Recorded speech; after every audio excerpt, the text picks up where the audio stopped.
নমস্কার বন্ধুরা, ভজরি মান্না কিচেনে তোমাদের সবাইকে স্বাগত। আমার আজকের পর্ব মোচার ঘন্ট নিরামিষভাবে। সাবেকি রান্না, ভাতের সঙ্গে ডালের সঙ্গে এই মোচার ঘন্ট খাওয়া যায়, রুটি পরোটাতেও ভালো লাগে। কিভাবে আমি বানালাম চলো দেখার জন্য আমি ভিডিওটা শুরু করছি। আর কি কি উপকরণ লাগলো আমরা তাও দেখে নিই। খুব সাধারণভাবে মোচা রান্না করার জন্য দেখো, মোচাটাকে আমি কেটে ধুয়ে একটু হলুদ জলে ডুবিয়ে রেখেছি। আর এখানে উপকরণের মধ্যে আলু, ভেজানো ছোলা, বেগুন, টমেটো, ধনেপাতা, কাঁচা লঙ্কা আর একটু গোবিন্দভোগ চাল আমি জলে ভিজিয়ে রেখেছি। এটা মিক্সিতে বেটে আমি রান্নাটায় ব্যবহার করব। চলো কিভাবে রান্নাটা করছি আমরা দেখে নিই। মোচাগুলোকে জল থেকে তুলে নুন হলুদ দিয়ে একটা প্রেসার কুকারে আমি একটা সিটি দিয়ে নিচ্ছি।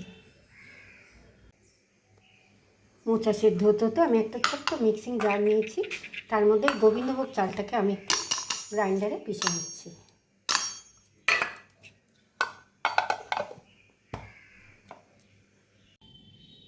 মোচাটা আমি সেদ্ধ করে একটা গামলায় ঢেলে নিয়েছি। এরপর গ্যাসের মধ্যে একটা কড়াই বসিয়ে দিয়েছি, তাতে দিয়ে দিচ্ছি একটু সর্ষের তেল। গ্যাসের ফ্লেমটা বাড়িয়ে দিলাম। তেলটা যখন একটু গরম হয়েছে তাতে একটু শুকনো লঙ্কা দিয়ে দিচ্ছি, একটু তেজপাতা দিয়ে দিলাম। তেজপাতা শুকনো লঙ্কার পর একটু গোটা জিরে দিয়ে দিচ্ছি আমি, একটু গোটা গরম মশলা, এলাচ, দারচিনি, লবঙ্গ দিয়ে দিলাম। ফোড়নটাকে একটু ভালো করে ভেজে নিলাম। এর মধ্যে আমি দিয়ে দিচ্ছি ভিজিয়ে রাখা ছোলাগুলো।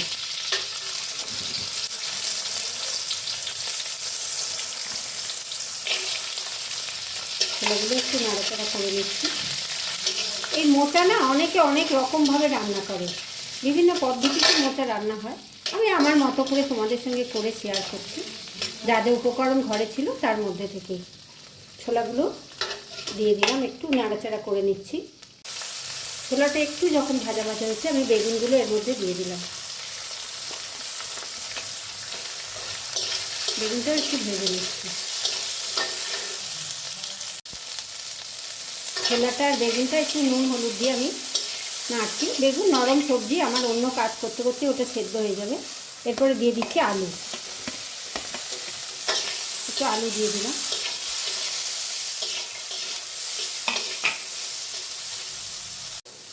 আলু বেগুনটা প্রায় বেগুন আলু 2 মিনিট আমি ভাজলাম। এরপরে দিচ্ছি একটু টমেটোগুলো দিয়ে দিলাম নরম হওয়ার জন্য।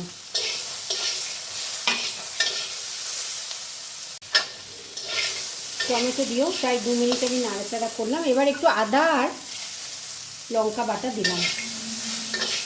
পেঁয়াজ আর রসুন আমি দিচ্ছি না, তোমরা ইচ্ছে করলে দিতে পারো। মোচাতে নিরামিষভাবেই হয়, পেঁয়াজ রসুন ছাড়া আদা আর লঙ্কা বাটা দিয়েও আমি করছি। একটু মশলাটা ভালো করে ভেজে নিতে হবে, কষে নিতে হবে। আদাটা দিয়ে আমার একটু নাড়াচাড়া হয়ে গেল। এইবার আমি এতে কিছু গুঁড়ো মশলা দিচ্ছি। একটু দিয়ে দিচ্ছি গুঁড়ো জিরে, একটু গুঁড়ো ধনে। মশলাটা যে যেরকম খাও দিও, যার যেরকম ঘরে থাকবে। আর রঙের জন্য একটুখানি আমি কাশ্মীরি মির্চ দিলাম, কেন আদার সঙ্গে আমি কাঁচা লঙ্কা বেটেছিলাম, বেশি ঝাল দেবো না। সমস্ত মশলাগুলো আমি আরেকবার নাড়াচাড়া করে নিচ্ছি। মশলার সঙ্গে সবজিগুলো আমি মাখামাখি করে নিলাম। এই পর্যায়ে আমি দিয়ে দিচ্ছি এই যে মোচাটা আমি সেদ্ধ করে জল ঝরিয়ে রেখেছি। এই মোচাটাকে আমি জল থেকে তুলে চিপে চিপে এর মধ্যে দিয়ে দিচ্ছি। জল চিপে আমি মোচাটাকে এর মধ্যে দিয়ে দিচ্ছি। মোচাটাকেও এর মধ্যে আমি মাখামাখি করে নিচ্ছি সবজির সঙ্গে। খুব সুন্দর খেতে হয় এই মোচা, খুব আয়রন থাকে, শরীরের জন্যও খুব পুষ্টিকর। নাড়লাম। এবার আমি যেটা করবো, একটু ঢাকা দিয়ে দিচ্ছি। 2 মিনিট একটু আমি ঢাকা দিয়ে দিলাম। ঢাকাটা খুলে বাহ, মশলা মোচা সব মাখামাখি হয়ে গেছে, খুব সুন্দর একটা গন্ধও আসছে। এই পর্যায়ে আমি একটু আমার সব সেদ্ধই, তাও আরেকটু সুসিদ্ধ করার জন্য আমি অল্প একটু জল দিলাম। আমার মোচা আলু সব সেদ্ধ, কিন্তু মশলাটা সবজির গায়ে মাখামাখির জন্য অল্প করে একটু জল দিলাম।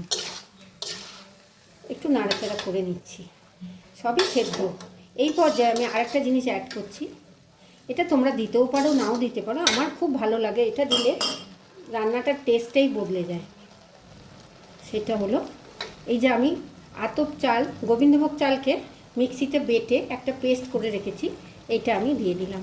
একবার করে দেখো এরকম গোবিন্দভোগ চাল দিয়ে, একটা অদ্ভুত ঘনত্বটাও খুব সুন্দর হয়, একটা গোবিন্দভোগ চালের গন্ধ আসে, আর খেতে খুব সুন্দর লাগে, একটু অন্যরকম লাগে,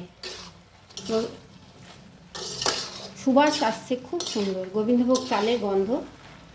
পুরো মাখামাখি করে দিলাম, আর একবার আমি ঢাকা দিয়ে দিচ্ছি, তারপরে আমি শেষ পর্যায়ে যাব। এই মোচা রান্নার না অনেকগুলো পর্যায় আছে, একটা একটা একটা একটা করে আমরা এগোচ্ছি। এই পর্যায়ে আমি ঢাকা দিয়ে দিলাম, একবার ঢাকাটা খুলে নিই। খুব সুন্দর হয়ে গেছে আমার রান্নাটা, প্রায় শেষ পর্যায়ে চলে এসেছি। কাঁচা লঙ্কা চেরা আছে দিয়ে দিলাম, এখন দিচ্ছি একটু ঘি। থোড় মোচা মানেই তো জানো ঘি, আর নিরামিষ করে করলে তো কথাই নেই। যদি কেউ চিংড়ি মাছ দিয়ে মোচা করো তাহলে এই গোবিন্দভোগ চাল বাটাটা দিও না, কিন্তু কেউ যদি নিরামিষ করে করো তাহলে দিও। আর দিয়ে দিচ্ছি একটু মিষ্টি, চিনি। নিরামিষ তরকারি একটু মিষ্টি মিষ্টি হলে খেতে খুব ভালো লাগে। আমার সমস্ত উপকরণ মোটামুটি দেওয়া হয়ে গেল, মাখামাখি হয়ে গেছে, দেখো জলও শুকিয়ে গেছে। গোবিন্দভোগ চাল আর ঘি একটা অদ্ভুত গন্ধ আসছে। আর দিয়ে দিচ্ছি নামানোর আগে একটু গরম মশলা গুঁড়ো। ব্যাস, আমার রান্নাটা কমপ্লিট। এটা তোমরা রুটি পরোটা দিয়েও খেতে পারো, খুব ভালো লাগবে।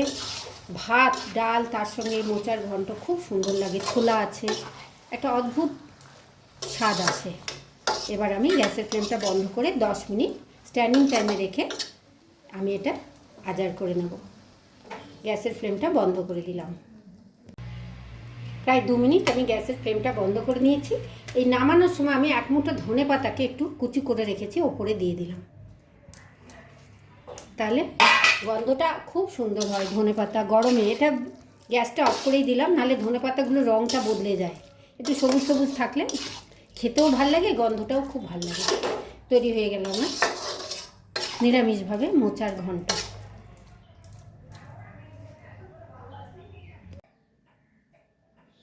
এই মোচার ঘন্ট একটা সাবেকি রান্না, পুরনো দিনে মা ঠাকুমারাও করতেন, এখনও মোচার থোড় আমরা খাই। অনেকে অনেক রকমভাবে করে, আমি আমার মতো করে করে তোমাদের সঙ্গে পরিবেশন করলাম। যদি আমার রান্নাটা তোমাদের ভালো লাগে, অনেক লাইক শেয়ার কমেন্ট করো, সাবস্ক্রাইব করে বেল আইকন প্রেস করো। কোন বন্ধু কোথা থেকে দেখছো জানিও। সবাই খুব ভালো থেকো, সুস্থ থেকো, সাবধানে থেকো। দেখা হবে আবার নতুন কোনো ভিডিও নিয়ে। ধন্যবাদ।